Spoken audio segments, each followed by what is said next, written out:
Good morning, students. This is our first lecture on microscopes. As you very well know, microscopes are included in your paper of tools and techniques.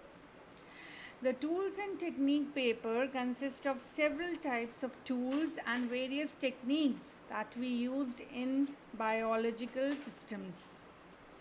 The first and the most basic tool that we are using are microscopes. जब भी student हम microscope की बात करते हैं तो सबसे पहले तो हमें ये समझना है कि why at all do we use a microscope. हम माइक्रोस्कोप क्यों यूज़ करते हैं? क्योंकि हमें किसी भी चीज़ को, सूक्ष्म चीज़ जो माइन्यूट चीज़ होती है, उसको देखने के लिए हमें क्लैरिटी चाहिए, मैग्निफिकेशन चाहिए. तो हम माइक्रोस्कोप दो पर्पसेस के लिए यूज़ करते हैं स्टूडेंट्स. सबसे पहले तो हम चाहते हैं कि कोई भी small particle should be magnified, उसकी हमें एक लार्जर पिक्चर मिल जाए ताकि हम उसको देख सकें. और हमारा दूसरा एंड मेन क्राइटेरिया होता है कि जो वो बड़ी पिक्चर हमारे पास आई है, जो लार्जर इमेज हमारे पास आई है, वो बिल्कुल क्लियर होनी चाहिए. तो इसको हम कहते हैं, जो लार्जर पिक्चर आई है उसको हम कहते हैं मैग्निफिकेशन, और जो क्लैरिटी की बात हम करते हैं उसको हम कहते हैं रेजोल्यूशन. सो बेसिकली स्टूडेंट्स, हम माइक्रोस्कोप इसलिए यूज़ करते हैं क्योंकि हमें मैग्निफिकेशन भी चाहिए एंड रेजोल्यूशन भी चाहिए. सो एम आई वेरी क्लियर कि हम माइक्रोस्कोप क्यों यूज़ करते हैं? For magnification and for resolution. जो फर्स्ट माइक्रोस्कोप लिया गया था, जो इन्वेंट किया गया था, वो ल्यूनहॉक द्वारा किया गया था, सिंगल लेंस माइक्रोस्कोप. वो जो सिंगल लेंस माइक्रोस्कोप लिया गया था, अब उसका रेजोल्यूशन हम बढ़ाते जा रहे हैं. स्टूडेंट्स, मैग्निफिकेशन की एक लिमिट होती है. हम क्या करते हैं, उसमें क्लैरिटी बढ़ाते जाते हैं, जो कि आज के डिवाइसेस, इलेक्ट्रॉनिक डिवाइसेस में भी आप देखते हैं. आपका आज का जो टीवी है वो क्या है स्टूडेंट्स? एलईडी. एलईडी का मतलब है दो पास पास इमेजेस को भी आप बिल्कुल क्लियरली देख सकें, रेजोल्यूशन बहुत अच्छा हो.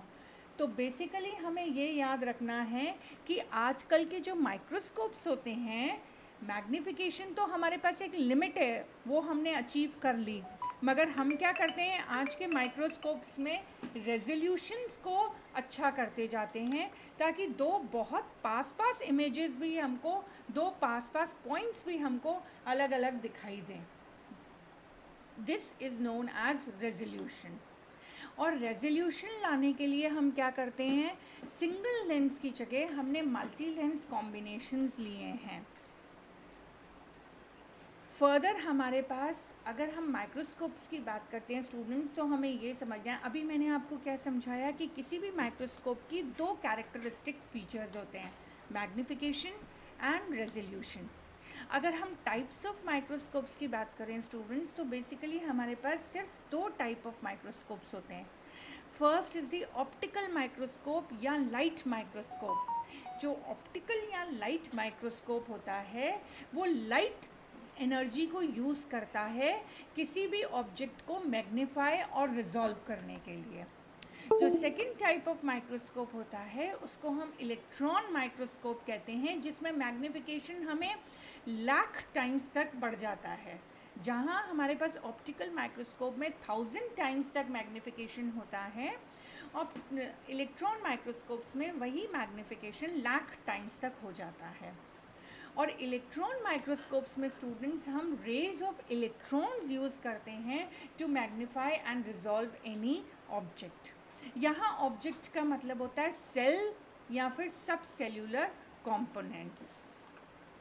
अभी हमने समझा था कि बेसिकली हमारे पास टू टाइप्स के ही माइक्रोस्कोप्स होते हैं, लाइट, जिसको हम ऑप्टिकल माइक्रोस्कोप भी कहते हैं, और इलेक्ट्रॉन माइक्रोस्कोप. लाइट माइक्रोस्कोपी हमने आपको बता दिया कि वो ऑप्टिकल लेंसेज का यूज़ करती है और लाइट रेज का यूज़ करती है. नाउ लाइट माइक्रोस्कोपी जो है आपके सिलेबस में डिफरेंट टाइप्स की है.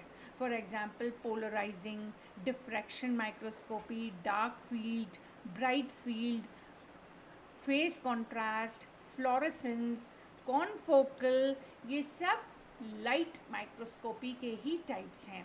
जब आप इलेक्ट्रॉन माइक्रोस्कोपी की बात करते हैं तो उसमें हम कहते हैं कि हम रेज ऑफ इलेक्ट्रॉन्स लेते हैं to magnify and resolve any object.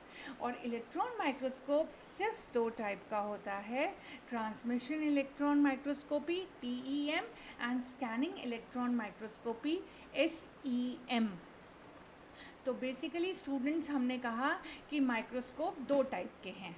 Microscope की दो प्रॉपर्टी होती हैं, मैग्निफिकेशन एंड रेजोल्यूशन।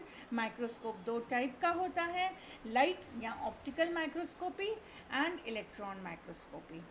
अब अगर हम बेसिक लाइट या ऑप्टिकल माइक्रोस्कोप पढ़ रहे हैं, जो कि आपने अमूमन अपनी लेबोरेटरीज़ में भी देखा है, तो उसके कुछ बेसिक्स आज हम पढ़ लेते हैं। उसको पढ़ने से पहले हमें स्पेक्ट्रम ऑफ लाइट देखना पड़ेगा। अ क्विक रीकैप, आप लोअर क्लासेस में ये सब पढ़ के आए हैं। एक क्विक रीकैप, हमने कहा कि लाइट ट्रैवल्स एज वेव, और वेव जब वो ट्रैवल करती है तो जब वेव ऊपर जाती है तो क्रेस्ट बनता है, नीचे वेव जाती है तो ट्रफ बनता है।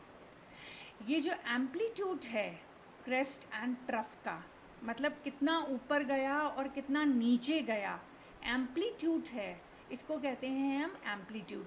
The amplitude of the crest and troughs determine the brightness of the light. इससे आपको पता चलता है लाइट कितनी ब्राइट होगी या डिम है। ओके उसके बाद दूसरी लाइट की प्रॉपर्टी होती है फ्रीक्वेंसी। फ्रीक्वेंसी क्या होता है? एक वेव में क्या क्या होता है स्टूडेंट्स? एक क्रेस्ट ऊपर गया और फिर एक ट्रफ नीचे आया और वापस स्टार्टिंग लाइन पे आ गया।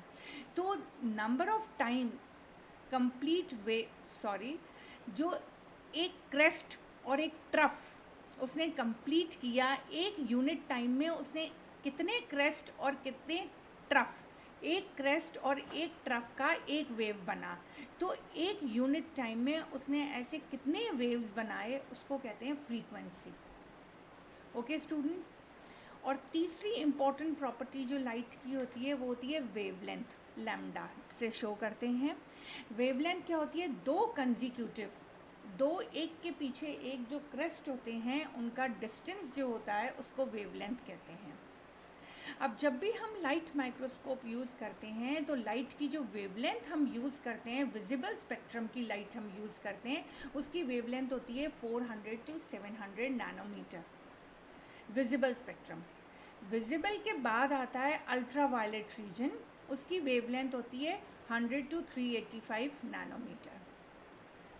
नाउ जो हम विजिबल स्पेक्ट्रम यूज़ कर रहे हैं जो 400 से 700 नैनोमीटर में होता है, इसी में ही हम हमारी लाइट या ऑप्टिकल माइक्रोस्कोपी यूज़ करते हैं। फ्लोरेसेंट और यूवी माइक्रोस्कोप जो होते हैं वो यूज़ करते हैं यूवी रेडिएशंस को, जिनकी वेवलेंथ होती है 100 to 385 nanometre. After studying the spectrum of light students, हम देखेंगे कि मेजर पार्ट्स क्या होते हैं एक ऑप्टिकल या लाइट माइक्रोस्कोप के। आपको पता है जो आपका लाइट माइक्रोस्कोप होता है जो आप लेबोरेटरीज़ में यूज़ करते हैं, या तो वो सिंपल होता है या कंपाउंड माइक्रोस्कोप होता है। तो हम उसके एक बार पार्ट्स देख लेते हैं। पहला तो सबसे पहले लाइट सोर्स होगी। आपको पता है कि उसमें एक लेंस लगा हुआ होता है जहाँ से लाइट का सोर्स आता है। कंडेंसर क्या करता है स्टूडेंट्स? कंडेंसर लाइट की रेज को गैदर करता है और उसको एक पॉइंट पे कंडेंस करता है ताकि आपका स्पेसिमेन जो हो वो यूनिफॉर्मली इल्यूमिनेट हो जाए और आपको पूरे स्पेसिमेन की व्यू मिल जाए। उसके बाद आता है सैम्पल स्टेज। सैम्पल स्टेज कहाँ होता है? जहाँ पे आप अपनी स्लाइड रखते हैं, उसको हम कहते हैं स्टेज। फिर उसके बाद आते हैं आपके नॉब्स। नॉब्स जो होते हैं वो फाइन या फोकसिंग नॉब्स होते हैं। ये नॉब्स क्यों होते हैं? क्योंकि आपका जो ऑब्जेक्टिव और आई पीस का डिस्टेंस होता है वो फिक्स्ड होता है, तो फोकस हर किसी की आई के लिए अलग अलग फोकसिंग के लिए आपके पास नॉब्स हैं। उसके बाद ऑब्जेक्टिव लेंस। यहाँ पे मैं आपको बता दूँ स्टूडेंट, जो माइक्रोस्कोप आप लेबोरेटरी में देखते हैं उसका सबसे इम्पॉर्टेंट सबसे वैल्यूबल और सबसे महंगा पार्ट जो होता है वो ऑब्जेक्टिव लेंस ही होता है। सबसे इम्पॉर्टेंट पार्ट ऑब्जेक्टिव लेंस ही होता है, क्योंकि ये मेन पार्ट होता है जो कि मैग्नीफाइंग और रेजोल्यूशन करता है। ठीक है स्टूडेंट्स। उसके बाद आ गया आई पीस।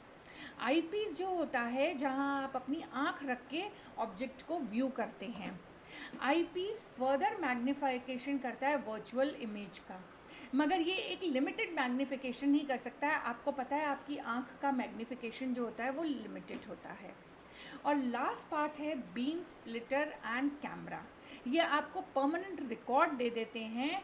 एक रियल इमेज जो बनी फ्रॉम द ऑब्जेक्टिव की फिल्म पे बन जाती है। एक फिल्म पे जब आप वो रियल इमेज को लेते हैं, वो किससे करते हैं आप? बीम स्प्लिटर एंड कैमरा से। Now what do you mean by the word magnification? हमने पहले भी समझा है कि किसी भी माइक्रोस्कोप की दो प्रॉपर्टीज़ होती हैं, मैग्नीफिकेशन एंड रेजोल्यूशन। हम इन दोनों को समझेंगे अब। मैग्नीफिकेशन का मतलब होता है कि आपने किसी चीज़ को कितना बड़ा किया। हम कह रहे हैं कि एक जो ह्यूमन आई होती है उसकी मैग्नीफिकेशन की एक लिमिट होती है, वो 0.1 मिलीमीटर के ऑब्जेक्ट को देख सकती है। अगर 0.1 मिलीमीटर से छोटा कोई भी माइक्रो ऑर्गेनिज्म है, सेल है, तो हमें लेंस चाहिए, कॉन्वेक्स लेंस चाहिए। अब हम कह रहे हैं कि ये मैग्नीफिकेशन कैसे आता है हमारे पास? जब parallel raise of light convex lens से पास करती हैं तो वो एक पॉइंट पे कन्वर्ज हो जाती हैं, जिसको हम कहते हैं focal length of the lens. अगर जिस भी लेंस की फोकल लेंथ जितनी छोटी होगी उसका मैग्नीफिकेशन उतना ज़्यादा होगा। ये इम्पॉर्टेंट पॉइंट है, इसको मेमोराइज कर लीजिए कि लेंस की जितनी फोकल पॉइंट छोटी होगी मैग्नीफिकेशन उतना ज़्यादा होगा। तो अगर हम कंपाउंड माइक्रोस्कोप ले रहे हैं तो 10x का मतलब क्या है? आपका लेंस। 10x क्या है? आपका लेंस। और उसकी फोकल लेंथ कितनी आती है? 16 मिलीमीटर। 40x की फोकल लेंथ आई 4 मिलीमीटर। 100x लेंस अगर आपका है पावर उसका, तो उसकी फोकल लेंथ है 1.8 मिलीमीटर। तो नेचुरली 100x के लेंस से आपको ज़्यादा बड़ा ऑब्जेक्ट दिखाई देगा, क्योंकि फोकल लेंथ सबसे कम इसी में ही है। अब जो इमेज प्रोड्यूस की ऑब्जेक्टिव लेंस ने वो फॉल करती है आईपीस लेंस पे। अब वो आईपीस लेंस के लिए ऑब्जेक्ट का काम करती है, और वो ऑब्जेक्ट हमारे आँख देखती है। हमारी आई जो होती है उस इमेज को परसीव करती है। समझ में आया?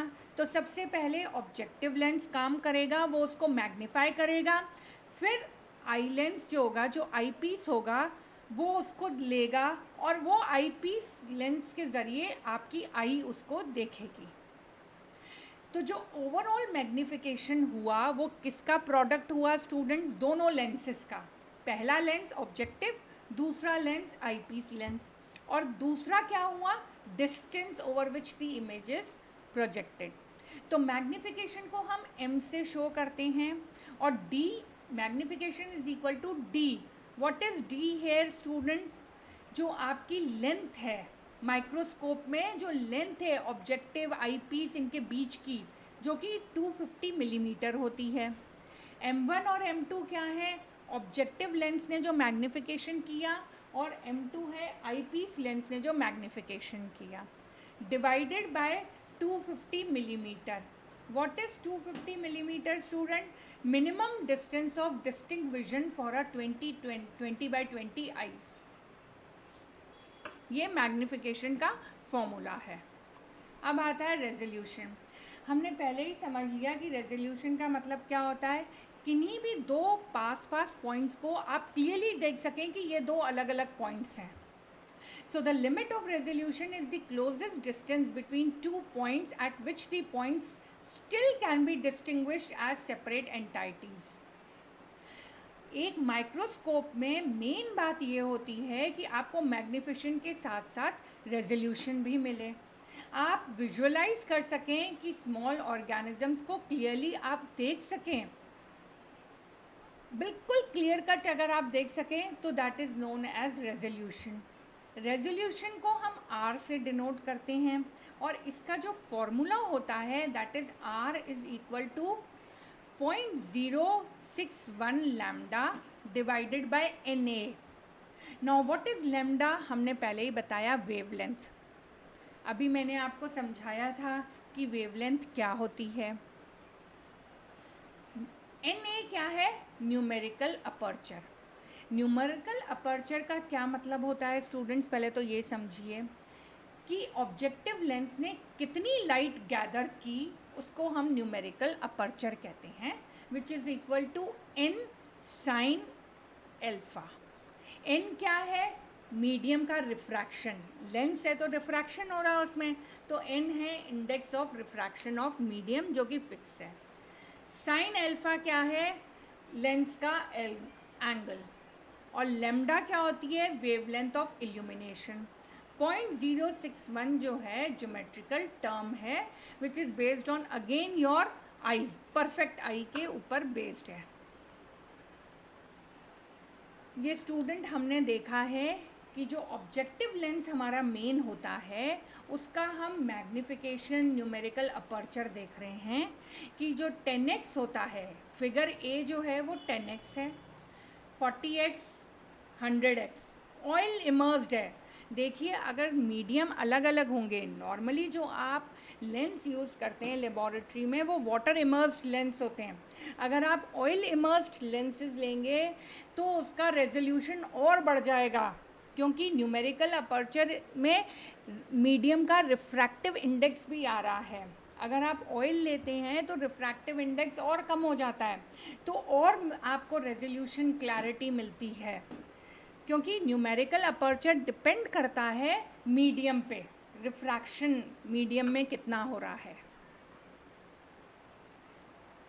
ये हमने फिर से बताया है कि एक ऑयल इमर्स्ड जो हमारा लेंस होता है ऑब्जेक्टिव लेंस, आपको ये याद रखना है कि जो मेन लेंस होता है माइक्रोस्कोप में वो ऑब्जेक्टिव लेंस ही होता है, और ये ऑब्जेक्टिव लेंस या तो वाटर इमर्स्ड होगा और it will be oil immersed. So this was all students about the basic principles of light microscopy। अगर हम लाइट माइक्रोस्कोपी की बात कर रहे हैं तो हमने लाइट रेज के बारे में पढ़ा आज, उनकी 3 प्रॉपर्टीज़ हमने समझी कि एम्पलीट्यूड क्या होता है, वेवलेंथ क्या होता है, फ्रीक्वेंसी क्या होती है, और मेन पार्ट्स हमने पढ़े ऑप्टिकल माइक्रोस्कोप के। इसको आगे हम कंटिन्यू करेंगे कि टाइप्स ऑफ ऑप्टिकल माइक्रोस्कोप कौन कौन से होते हैं। आज तो हमने बेसिक प्रिंसिपल पढ़ा है कि ऑप्टिकल माइक्रोस्कोप होता क्या है, उसके मेन पार्ट्स क्या है। In the next lecture student we are going to study about the different types of optical microscopes and how they work. Then we will study about electron microscopes.